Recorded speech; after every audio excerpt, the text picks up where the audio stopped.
मेरे प्यारे साइंटिस्टों, तो कैसे आप सब ठीक ठाक। उम्मीद करता हूँ कि आप सब खैरियत से होंगे। अब आप बताओगे कि नोबेल प्राइज में आखिर है क्या जो कि सबसे बड़ा इनाम कंसिडर किया जाता है। तो आपको बता दूं कि एक तो नोबेल प्राइज का ये नाम है कि आपने हासिल किया तो आप दुनिया के सबसे टैलेंटेड इंसानों में शुमार किया जाएगा कि हाँ भाई मेरा साइंटिस्ट ये प्लांट शास्त्र बहुत टैलेंटेड है, क्योंकि दुनिया में उसने एक ऐसा काम किया जो कि उसको नोबेल प्राइज मिला। सबको नहीं मिलता है, सही है, ये बात याद रखें। पाकिस्तान में अभी तक सिर्फ 2 लोगों को मिल चुका है, एक मलाला यूसुफजई को, दूसरा अब्दुल सलाम को मिला है, अभी तक किसी को नहीं मिला है। ये बहुत इजाज की बात है कि आपने नोबेल प्राइज हासिल किया।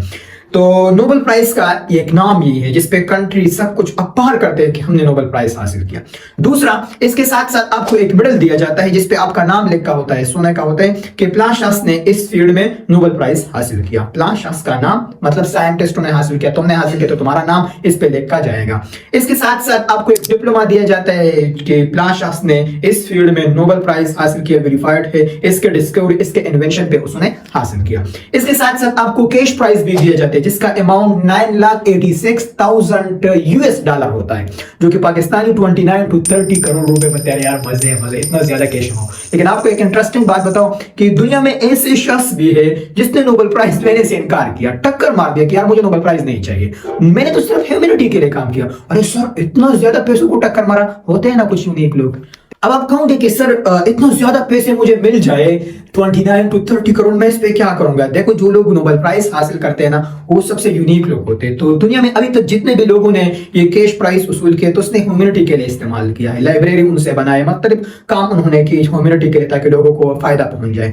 अब ये मेडल जो है, अगर आप कहें कि मैं मेडल लो तो क्या मैं इसे सेल कर सकता हूं, तो बिल्कुल सेल कर सकते हैं। सेम इसी तरह वाकया मिलिट्री मुराटो ने किया था, उसने अपना मेडल 103.5 मिलियन यूएस डॉलर से सेल किया और वो पैसे उसने यूक्रेन में जो फंसे लोग थे उनके इमदाद के लिए उन्होंने भेजा था। तो मतलब आप अपना मेडल सेल भी कर सकते हैं और ये बहुत महंगा सेल होता है क्योंकि ये नोबेल प्राइज का मेडल होता है। ऐसा ना कहो कि ये तो बस इतना सोने का होता है, नोबेल प्राइज का मेडल होता है। जिसके पास होते तो यार देखो इतना बड़ा एजाज वाला मेडल हमारे पास है, तो बहुत महंगा सेल होता है। और मिलिट्री मुराटो ने भी यही किया था।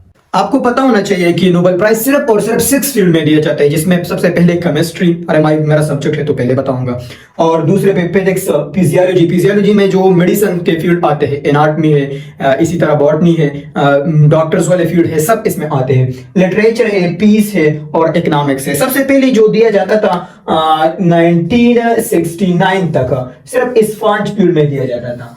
फिर इसके साथ एक और फील्ड का इजाफा हुआ इकोनॉमिक्स का। पीस में जो लोग नोबेल प्राइज गेन करते हैं तो इसे हम नोबेल पीस अवार्ड कहते हैं।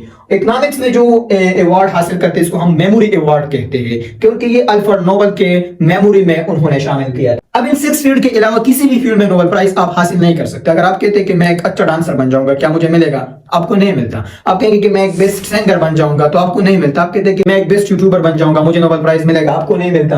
आपको सिर्फ इन फील्ड में नोबेल प्राइज दिया जाएगा। अभी ये नोबेल प्राइज देते कौन है भाई? ये लोग के नोबेल प्राइज देते, तो दुनिया में सिर्फ 2 कंट्रीज हैं जो कि नोबेल प्राइज देते, एक स्वीडन है और दूसरा नॉर्वे है। स्वीडिश के इंस्टीट्यूट्स और नॉर्वे के इंस्टीट्यूट नोबेल प्राइज देते हैं। आपको ये बताओ कि नॉर्वे में एन है, तो नॉर्वे सिर्फ 1 प्राइज देते हैं इन सब में, और वो है पीस में। नॉर्वे कोई भी चीज नहीं चाहिए, ओनली पीस, सिर्फ और सिर्फ अमन चाहिए। तो नॉर्वे सिर्फ पीस में नोबेल प्राइज देते हैं, बाकी 5 फील्ड में स्वीडिश के इंस्टीट्यूट नोबेल प्राइज देते हैं। एक क्वेश्चन बाकी रह गया सर, क्या सर ये कि नोबेल प्राइज किसने कहा, किसने कंसेप्ट दिया कि नोबेल प्राइज देते रहो टैलेंटेड लोगों को? तो देखो, इसके पीछे एक इंटरेस्टिंग स्टोरी है। देखो 10 दिसंबर 1896 में एक बूढ़े शख्स की मौत वाकई होती है एंजाइना पेक्टोरस हार्ट अटैक की वजह से। लेकिन वो अपनी मौत से पहले, कई सालों पहले, एक वसीयत छोड़ते हैं और उसमें लिखा होता है कि मेरा जितना भी दौलत है, असासा है, उसको टैलेंटेड लोगों में बांट दिया जाए। और टैलेंटेड लोग वो होगा जो दुनिया में ऐसा काम करे जो पिछले पास्ट में किसी भी इंसान ने ना की हो, और वो दुनिया में ह्यूमैनिटी के लिए अच्छा साबित हो जाए, तो उसको इनाम के तौर पर दिया जाए। और उसका यही नसीहत 1895 में क्या कहा हुआ, 1895 में एक्सेप्ट होता है। और 5 फील्ड में chemistry, physiology, physics, literature, peace, इनमें ऐलान किया जाता है, अनाउंसमेंट किया जाता है कि अब हम इसमें इनाम देंगे। और इस इनाम को आज के दौर हम नोबेल प्राइज कहते हैं। क्यों? क्योंकि उस बूढ़े शख्स का नाम अल्फ्रेड नोबेल था। अल्फ्रेड नोबेल ने ये कंसेप्ट दिया कि मेरा जितना एहसास है उसको टैलेंटेड लोगों में बांट दिया जाए इनाम के तौर पर, और इस इनाम को आज हम नोबेल प्राइज कहते हैं क्योंकि अल्फ्रेड नोबेल के नाम से रिलेटेड है। 6 साल बाद 1901 में पहला नोबेल प्राइज दिया जाता है हेनरी डोनाल्ड को पीस में।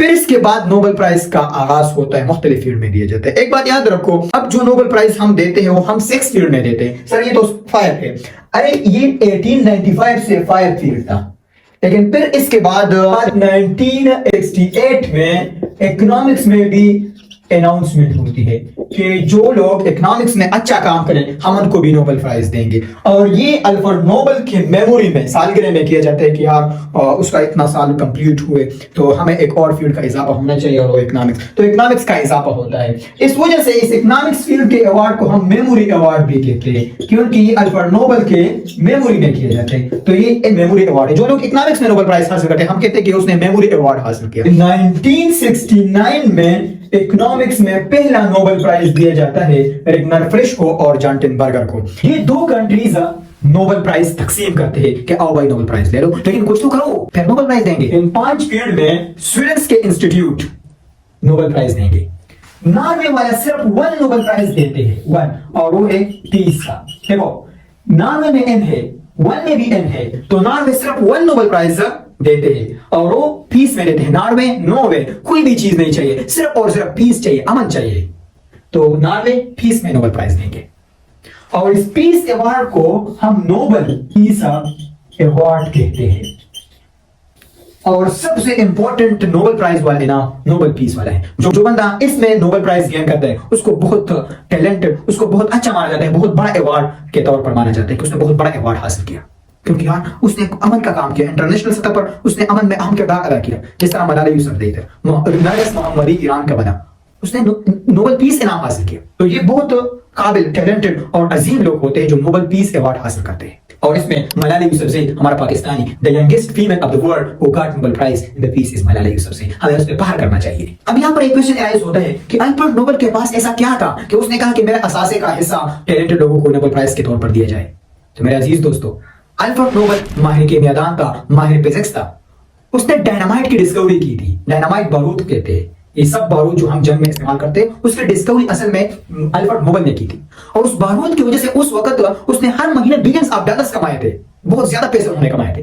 तो उसने वसीयत की कि मेरे मौत के बाद मेरा जितना भी असासा है उसको टैलेंटेड लोगों में अवार्ड के तौर पर दिया जाए। और उस अवार्ड में वो प्राइज, वो कैश और मेडल देते हैं। 2023 में अब सब के सब अवार्ड तो हम नहीं पढ़ सकते, लेकिन 2023 में कितने बंदों ने अवार्ड हासिल किए नोबेल प्राइज, किस किस फील्ड में हासिल किए, ये भी हम पढ़ेंगे, लेकिन नोबेल प्राइज के पार्ट 2 में। तब तक के लिए पढ़ाई करते हैं। All the very best.